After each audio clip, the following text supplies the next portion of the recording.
که خواجه عبدالله عیزام فرموده بودند اولین بار بیت المقدس را حضرت عمر رضی الله عنه با 35,000 لشکر فتح کردن برای امت مسلمه تقدیم نمودند.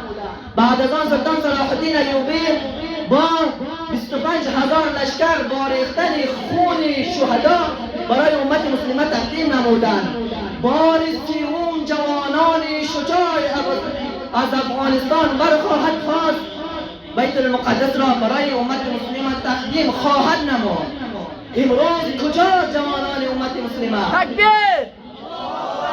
امروز کجا جوانان افغان؟ ما در عرصه تاریخ جوانانی داشتیم، کجا شد آن جوانان ابرقدرت؟ کجا شد؟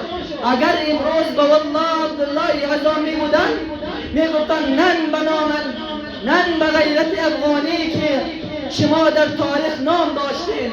امروز روز هزاران کودکان شهید می شوند ولی افغان در خواب هست، ولی افغان در مصروف دنیا هست. افسوس بر صد حالت.